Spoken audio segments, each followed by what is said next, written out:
Ça a toujours été un plaisir pour nous de vous avoir nombreux devant vos écrans pour suivre votre magazine Vivement Congo, un programme exclusif de la PES TV qui met en exergue les différentes analyses et échanges autour de la situation politique, économique, socio-culturelle de notre pays. Et nous avons toujours l'habitude d'avoir des différents invités qui défilent sur ce plateau pour devoir parler Congo. Ici, on parle Congo. On ne parle que Congo. Voilà pourquoi nous l'appelons Vivement Congo. Et pour aujourd'hui, un scientifique que nous recevons, mais qui ne va pas seulement être scientifique dans nos échanges, il va aussi aborder beaucoup plus la question politique parce que tout en étant scientifique, il évolue aussi dans une formation politique de la place mieux connue. Lui, c'est l'assistant Jacques Ngueï. Il est communicateur du parti Agissons pour la République, parti cher à son excellence Maître Guy Loando Mboyo.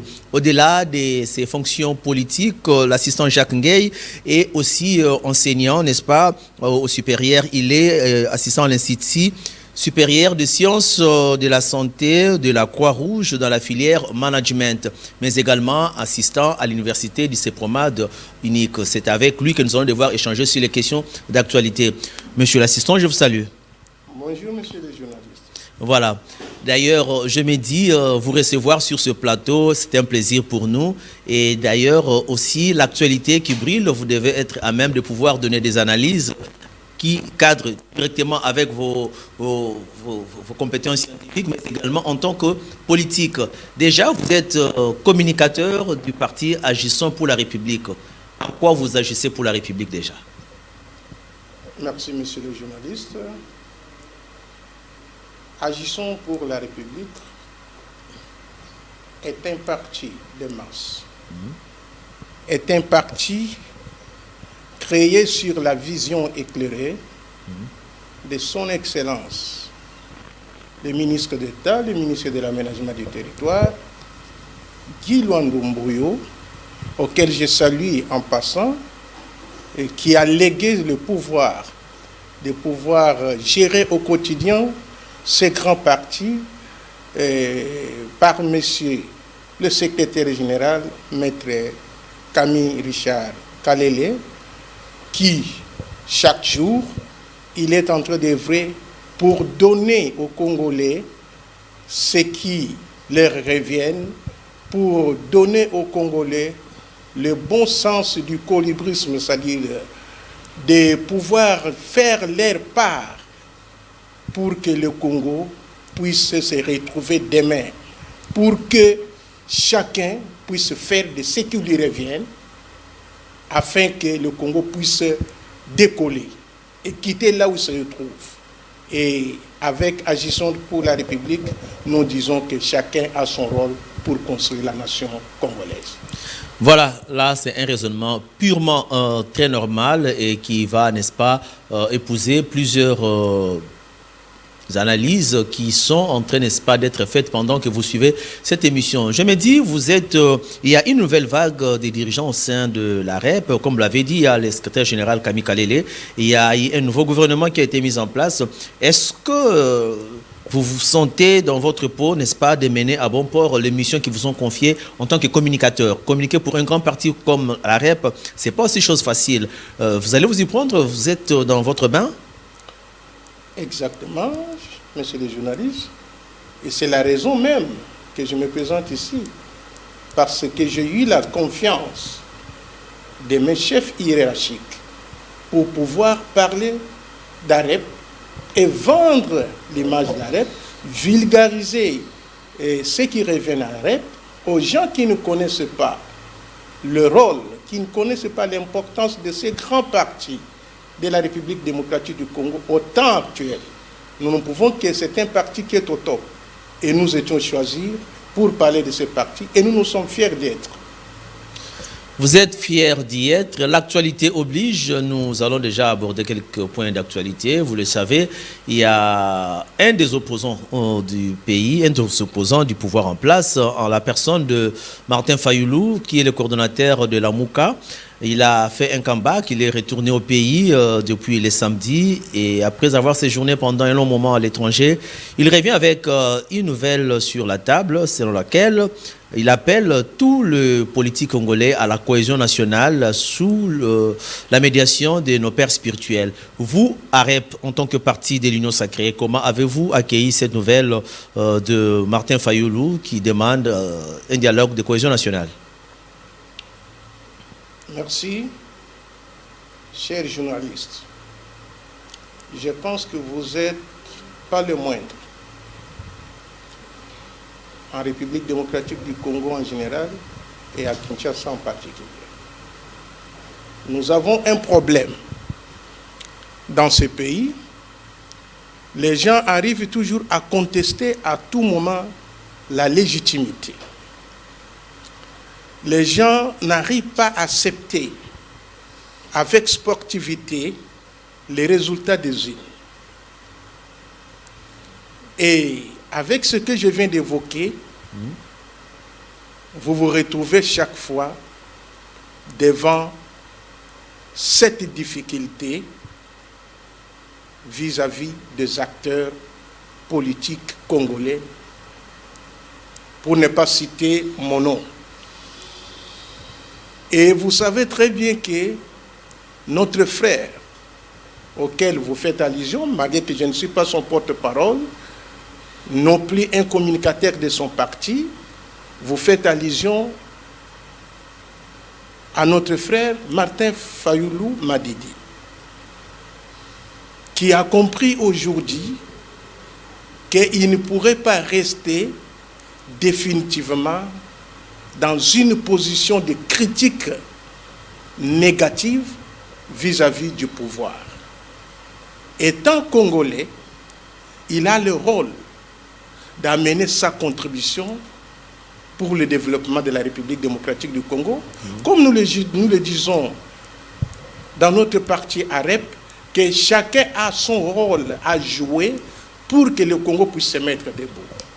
Et si aujourd'hui, lui qui critiquait le régime, lui qui s'opposait, lui qui parlait de crise de légitimité, a trouvé bon que le Congo a besoin de lui pour apporter sa contribution, pour que les choses changent. Il peut venir qu'avec ses idées de construction, ses idées positives, auprès de celui qui gère, qui est le garant des institutions, pour que les choses puissent aller de l'avant. D'où il a son droit, en tant que Congolais, d'amener sa pierre dans la construction de la République démocratique du Congo. Et s'il juge aujourd'hui que nous devons à tout prix donner corps et âme pour la cohésion nationale, mais c'est la moindre des choses. Je pense que le chef de l'État, qui est garant de l'institution, qui gère tous les Congolais, a les bras ouverts, a les mains ouvertes, tendues, pour attendre quiconque qui est Congolais, qui voit que oui, vous êtes en train de gérer, mais cette place ici est en train de causer des difficultés pour que nous puissions décoller. À tout prix, voilà quelle est ma contribution. Alors il a tout à fait raison de pouvoir dire, ça je l'ai dit en tant que Congolais, qui a le sang de Congolais. Je ne le dis pas tout simplement en tant qu'Arépien, mais je le dis en tant que Congolais que ce message-là, si ça vient pas dans le sens de partage de pouvoir, mais dans le sens de la reconstruction de la République démocratique du Congo, qui est agressée de nord au sud par nos voisins, je pense que c'est une bonne chose et qu'ils puissent mettre ces idées sur la table. On doit en discuter et je pense que le chef de l'État ne va pas bloquer la porte pour lui. Est-ce que ce rapprochement d'un opposant vers le pouvoir ne fragilise-t-il pas l'opposition? Mais c'est quel type d'opposition? Il y a une opposition constructive, il y a une opposition républicaine qui fait ce que les choses changent. Mais si vous trouvez que moi, dans mon côté, en tant que républicain, les choses ne marchent pas, ou bien il y a difficulté, mais apportez votre contribution, on va vous accueillir. Ça ne doit pas fragiliser l'opposition. Si réellement vous avez un sang congolais, vous voyez, messieurs les journalistes, pourquoi nous avons des difficultés aujourd'hui? Pourquoi nous sommes agressés par nos pays, par les pays voisins? Et je pense que la plupart des pays qui nous entourent cherchent à tout prix toujours s'accaparer du territoire congolais, s'accaparer d'une portion de la République démocratique du Congo. La simple raison est que nous nous sommes divisés à l'interne. Nous ne sommes pas unis. Mais si nous prenons conscience que celui-ci, ce n'est pas un Moulouba, c'est mon frère. Celui-ci, ce n'est pas un Moukongo. Qu'est-ce que soit le mal qu'il est en train de connaître, c'est mon frère. Et ce qui nous unit, c'est le pays. Ce qui nous unit, c'est la République démocratique du Congo. Nous devons faire un effort de bannir la division entre nous pour ne pas permettre le chemin, pour ne pas permettre la route à ces agresseurs de venir tout le temps, et puis nous serons nulle part. D'où, je pense que ça ne doit pas fragiliser l'opposition. Au contraire, il serait accueilli par la population congolaise. On va l'acclamer que voilà celui qui a compris le sens et le patriotisme. Il a compris que la nation est en danger par rapport aux agresseurs et il veut apporter sa pierre de construction. Et dans cette façon-là, ce n'est pas quelque chose qui doit amener l'opposition de dire que non, voilà, il est allé, il est en train de chercher des postes. Non, je l'ai dit au début. Si la vision qu'a actuellement notre frère Martin Fayulu est celle d'apporter des bonnes résolutions pour la bonne marche de la République, sans pouvoir songer au partage du pouvoir, cette résolution, ces pistes de solutions seront accueillies et tout le monde va l'acclamer. Il n'y a pas longtemps, nous avons vu au niveau de votre parti, AREP, votre autorité de référence, l'initiateur du parti, son Excellence Maître Guy Luando Mboyo, prononcer un discours semblable à celui de Mobutu. Je me dis, si ce n'est pas un discours équatorien, il dit, je prends congé du parti et je laisse le parti entre les mains du nouveau secrétaire général, tout ça. Est-ce que vous ne sentez pas qu'il se désolidarise du parti? Est-ce que sans Guy Luando Mboyo comme gestionnaire direct du parti, est-ce que ça va aller comme si c'était à son époque, quand il était encore aux affaires dans les partis? Et pourquoi cette décision de pouvoir prendre congé du parti? Monsieur le journaliste, je pense que vous serez d'accord avec moi que Maître Guy Luando Mboyo est un ministre d'État. Il a des fonctions étatiques. Et vu cette lourde responsabilité au sommet de l'État congolais, en un bon père de la famille, il ne peut pas le combiner avec le parti. Pourtant, il a combiné au premier mandat. Il a combiné au premier mandat parce que le parti était récemment créé. Tu sais que la REP n'a pas encore totalisé 2 ans. Effectivement. Les gens ne comprennent pas que c'est une partie qui est en ébullition autant que vous ne pouvez pas comparer avec d'autres partis politiques qui auraient fait même 20 ans, 15 ans d'existence. La REP n'a que moins de 2 ans d'existence. Et c'est tout à fait normal que son initiateur puisse s'accrocher au premier mandat avec ces partis-là. Mais aujourd'hui, qu'il trouve qu'il y a quelqu'un responsable qui peut gérer au quotidien, qui peut engager le parti, qui est en train de redynamiser le parti, ne pourrait pas lui donner la confiance de pouvoir gérer et que lui amène le rapport, et ce rapport-là, il doit trancher. Moi, je pense que c'est une bonne façon, c'est une bonne manière de pouvoir agir d'un dirigeant vis-à-vis de son parti politique qui le fait et qui est chef des institutions, qui est le ministre d'État, pas le moindre, de l'aménagement du territoire, auquel il a le rôle de responsabilité. Dans ces cas-là, ce qu'il pourrait faire, de pouvoir mettre ce parti en disposition de son secrétaire général qui a confiance, il dit non, désormais il ne faut pas venir me toquer à tout moment. Laisse-moi de pouvoir m'engager et résoudre les problèmes de la République démocratique du Congo parce que je suis le ministre d'État et que vos problèmes quotidiens par rapport à votre parti, la personne la mieux indiquée, la personne la mieux placée auquel vous pouvez poser des problèmes tous les jours, en tout cas c'est Maître Richard Kalele.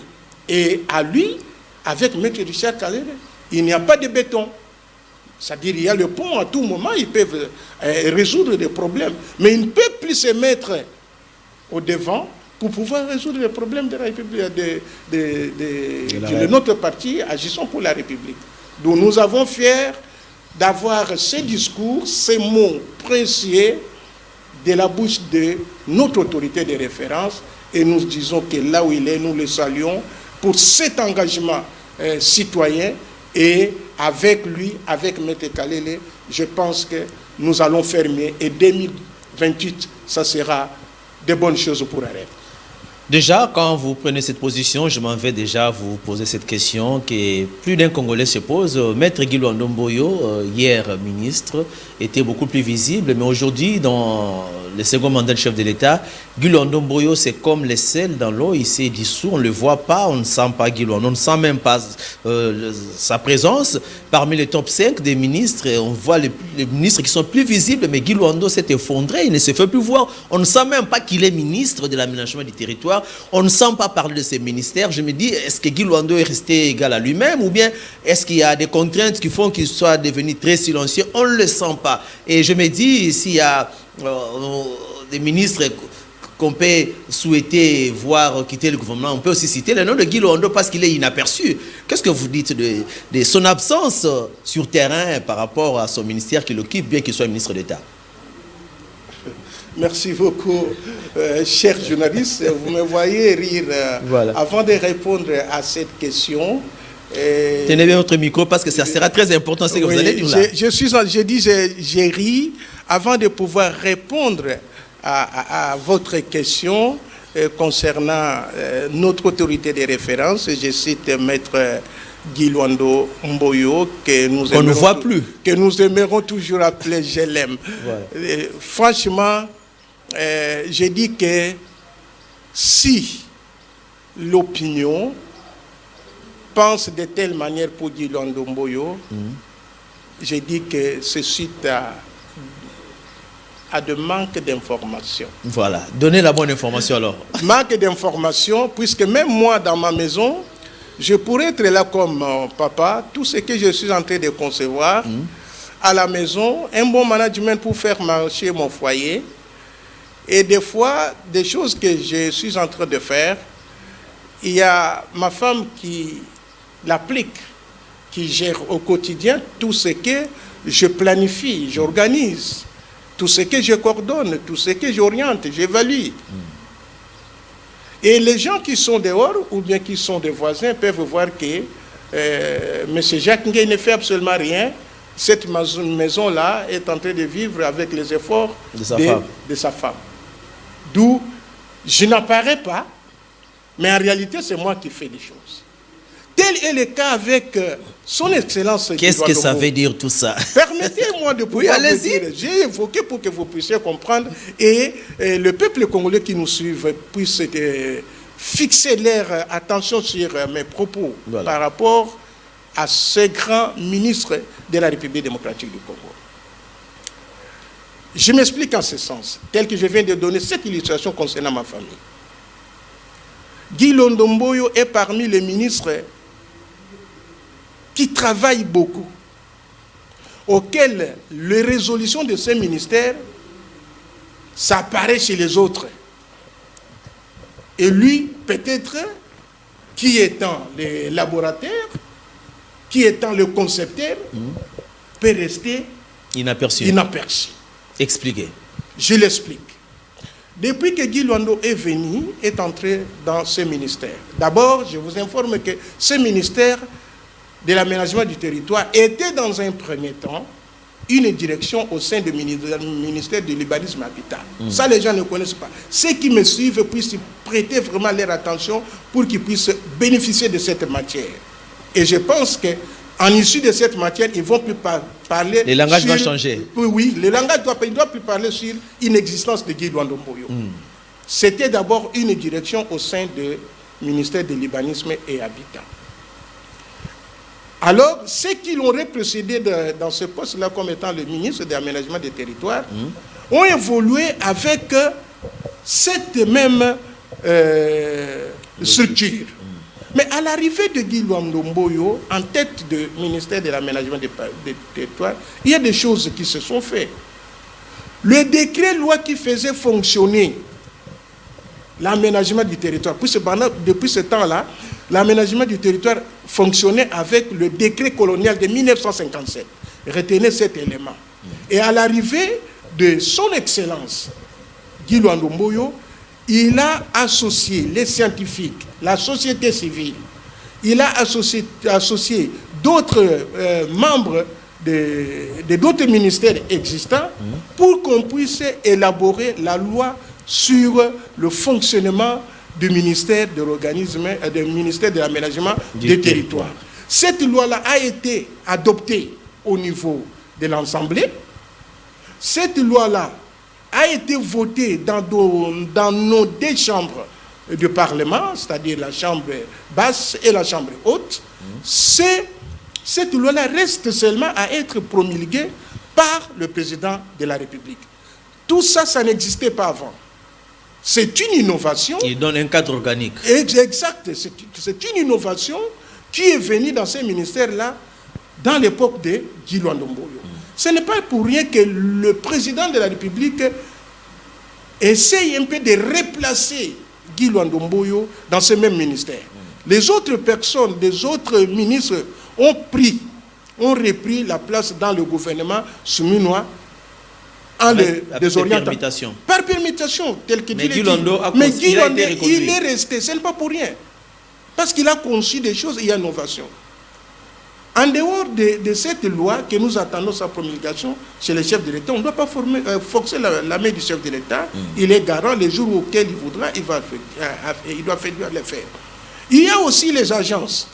Le secrétariat général de ces ministères-là n'existait même pas. Aujourd'hui, le secrétariat général du ministère de l'aménagement des territoires est debout avec toutes ces prérogatives qu'il faut comme étant le poumon de l'administration, comme dans d'autres ministères.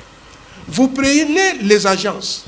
Vous avez ANAT, vous avez ONAT, vous avez CCT, tous ces organes d'accompagnement, toutes ces agences d'accompagnement de fonctionnement du ministère de l'aménagement des territoires ont vu les jours qu'avec son Excellence Guy Luando Mboyo. Est-ce que c'est... Alors, permettez, j'ai une question là-dessus. Ok. Alors, tout ça, ça n'existait pas avant. Et les gens qui sont en train de voir, qui critiquent, qui crient par jour, de jour au lendemain, pour son Excellence Guy Luando Mboyo, ne connaissent pas tout ce que je suis en train d'évoquer. Et qui puissent prendre la conscience de pouvoir accepter aujourd'hui que Guy Luando Mboyo, c'est un ministre vertébré qui est en train de faire fonctionner ces ministères-là dans les conditions requises et dans les conditions scientifiques avec l'apport de la plupart des scientifiques de notre République. Pour avancer encore, un autre argument pour pouvoir confirmer que ce ministère, avec l'apport de Guy Luando Mboyo, est en train de réaliser des choses correctes, des choses très importantes pour la République démocratique du Congo. Nous disons que le secteur de l'aménagement du territoire, c'est un secteur technique et c'est un secteur scientifique auquel gère le ministre Guy Luando Mboyo. Je l'explique en ce sens. Il gère les espaces de la République démocratique du Congo. Il gère l'étendue de la République démocratique du Congo. En gérant ces espaces, avec ces scientifiques, ils font des recherches, ils trouvent que non, à tel endroit, il y a tel espace qui est disponible. À tel endroit, nous avons tel espace. Et ces espaces peuvent être utilisés aux besoins de la République pour faire telle ou telle activité. Je prends l'exemple. Avant qu'on puisse construire le centre financier qui se trouve en face du palais de la justice. Voilà, à Kinshasa-Gombe. À Kinshasa-Gombe. Voilà, le centre financier est construit et debout. Les gens voient et exploitent le centre financier. Mais les gens oublient que ce sont les études du ministère de l'aménagement du territoire et c'est Guy Luando qui a cédé à la République cet espace-là pour construire cet immeuble. Il n'apparaît pas, mais les gens qui utilisent cet immeuble deviennent les meilleurs. Et celui qui a conçu la chose est resté inaperçu. Il pouvait aussi dire à cet endroit, en tout cas, les conditions techniques ne permettent pas qu'on ait la construction de ces deux tours-là. Exact. On fait changer. Exact. Donc, lui fait des études au préalable. Il fait les études, il met à la disposition de la République les endroits, les espaces qu'il faut pour que la République en utilise pour faire telle ou telle activité. Aujourd'hui, si vous parlez de l'harmonisation ou la modernisation de la ville de Boma, voilà. Vous avez vu, Guy Luando était parti au Congo central. On a fait les études et on a trouvé l'espace. Et cet espace, il dit que ça permet à pouvoir mettre sur pied, construire une ville moderne pour la ville de Boma. Sans son intervention, sans son ministère, on ne doit même pas en parler. Et il a eu le contact avec, vous avez vu, l'Agence française de développement, auquel ils ont fait des contacts pour pouvoir construire une telle ville. Mais les gens qui vont utiliser, les gens qui vont fréquenter la ville demain, quand la ville est construite, avec des fonds peut-être de la République, et en collaboration avec l'Agence française de développement, ils vont dire que c'est le ministère des Infrastructures. Mais celui qui a conçu les plans, celui qui a montré que cet espace-là lui revient pour pouvoir faire ceci, on les critique. C'est pour cela que j'ai dit que c'est une marque d'information. Si vous partez en Kolwezi, à Luala chez Fifi Masuka, il est en train de construire la Regard, n'est-ce pas? Qui a fait l'étude pour pouvoir lui céder cet espace-là, que cet espace-là convient de pouvoir mettre la Regard? Ce n'est pas le ministère de l'Aménagement du territoire, pour ne pas citer le nom de Guy Luando, qu'on est en train de haïr tous les jours.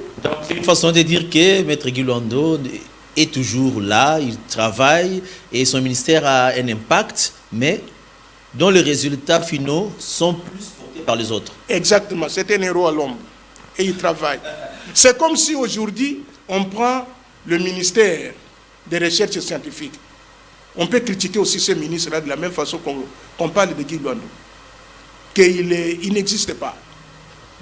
Mais par contre, tu sais qu'avant que les Congolais amènent les expertises de pouvoir fabriquer de tels produits, des médicaments traduits par captation, on passe par l'approbation de quel ministère? Ce n'est pas le ministère des Recherches scientifiques. Effectivement. Et les gens vont critiquer que ce ministre-là ne fait absolument rien. Alors, ce ministère que nous parlons aujourd'hui, pour citer à ce point-là, le ministère de l'Aménagement des territoires, j'ai dit à mes frères congolais qui me suivent, on ne peut pas le comparer avec le ministère de l'économie, puisque les faits du ministère de l'économie sont palpables. On voit ce que produit le ministère de l'économie. On peut arriver aujourd'hui au marché, on dit que non, le pain a augmenté le prix. Ça quitte 500 pour 1000 francs. Le ministère de l'économie intervient. Il s'arrange avec les opérateurs économiques et on peut faire baisser le prix et le gouvernement peut dire que non, moi je dois subventionner un tel pourcentage ou les farines pour pouvoir fabriquer ça. Vous voyez, ce ministère-là, ce ministre apporte un appui auquel la population est en train d'utiliser et on acclame le ministère. Mais par contre, on ne peut pas faire cette comparaison avec le ministère de l'Aménagement du territoire ou des recherches scientifiques que je ne dois pas défendre si je ne suis pas leur porte-parole. Je ne suis non plus aussi le porte-parole de l'Aménagement du territoire. Moi, je suis le communicateur d'AREP, je dois parler. Mais parce que vous avez cité le nom de Guy Luando Mboyo sur son inexistence, entre guillemets, que parle le Congolais, c'est pour cela que je me suis intervenu. Voilà, ça c'était une explication. Là, vous avez senti que c'est un enseignant au supérieur qui a parlé. En tout cas, on s'est senti devant un professeur qui nous enseigne, qui nous donne les matières sur l'aménagement du territoire. Je sais qu'à travers cette émission, beaucoup aussi ont compris le rôle que joue le ministère de l'aménagement du territoire. C'est vrai, c'est comme si nos enfants, nos jeunes qui vont dans des restaurants, ils commandent des pizzas, mais ils ne se rendent pas compte qui a été, n'est-ce pas, à la base, quels sont les produits, les ingrédients qu'on a mis de sorte que vous puissiez avoir ces pizzas en produits finis. C'est comme ça qu'il y a l'aménagement du territoire avec Maître Guy Luando Mboyo. Le travail s'est fait déjà au fond. Et puis, on voit les résultats après à travers d'autres structures ou encore d'autres ministères qui, par moment, volent la vedette. Ils pensent que ce sont eux qui sont beaucoup plus visibles par rapport à ceux qui ont donné même de la matière ou encore de la technicité pour la réalisation de ces différents projets. Je reviens à vous, monsieur le communicateur de l'AREP. AREP, c'est un grand parti. Est-ce que AREP aujourd'hui peut être fier de dire qu'il doit occuper les top 5 de partis politiques? Et d'ailleurs, Je me pose la question, c'est quoi la différence entre la REP et d'autres partis politiques qui existaient déjà, qui ont existé avant lui? Et c'est par cette réponse que nous allons susciter avec notre intervention. Merci beaucoup, mon frère et journaliste. La REP, le parti Agissons pour la République de son Excellence Guy Luando Mboyo, qui est géré au quotidien par l'infatigable Maître Richard Kalele, est le parti top pour le moment en République démocratique du Congo, pour ne pas parler à l'Union sacrée. Peut-être parce que vous gérez vos conflits à l'interne. Nous ne gérons pas de conflits, nous ne pouvons pas avoir de conflits, puisque chacun est en train de faire sa part. C'est ça la différence avec d'autres partis. Guy Luando a fait sa part. C'est celui de mettre sur pied un parti politique. Appelons, nous devons agir pour la République démocratique du Congo, sinon la République va disparaître. Maître Kamika Lele est en train aussi de faire sa part. Chercher à redynamiser le parti, faire implanter le parti à travers toute l'étendue de la République démocratique du Congo, pour que les Congolais puissent s'approprier des AREP comme étant leur parti. Que les Congolais aussi fassent leur part, comme l'a fait Guy Luando. Et moi et vous appartenez à la République démocratique du Congo, nous avons aussi notre part de responsabilité. Comme Martin Fayoulou a aussi sa part de responsabilité. C'est cette grande différence que vous avez pour nous, AREP et d'autres partis de la République démocratique du Congo. L'agression est à l'est de la République. Quelle est votre part? Guy Luando a fait sa part. Allez regarder à Tchouapa, tout et consort, qu'est-ce qu'il a fait comme sa part? La construction. Vivre au quotidien les difficultés des peuples congolais. Mettre le peuple congolais au centre de ses activités, comme le prône notre parti, AREP, le social libéral. Voilà, c'était une intervention concluante de l'assistant Jacques Ngueye qui a fait de sorte que nous puissions, Jacques Ngueye, qui a fait de sorte que nous puissions avoir une idée exacte du parti. Le parti AREP se diffère des autres partis par cette philosophie que chacun fasse sa part. Merci d'être venu dans notre émission Vivement Congo. Le plaisir a été pour nous de vous avoir sur ce plateau. Et nous comptons vous recevoir très prochainement avec d'autres nouvelles en tant que communicateur du parti. Je vous remercie, monsieur le journaliste. Voilà. Merci d'avoir suivi attentivement l'intervention magistrale de l'assistant Jacques Ngueye, qui est le communicateur du parti AREP, parti cher à Maître Guy Luando Mboyo, qui a cédé le parti au CG pour sa gestion quotidienne et lui s'occupe désormais des affaires de l'État. À suivre toujours sur la PES TV avec la suite des événements dans AREP. Au revoir.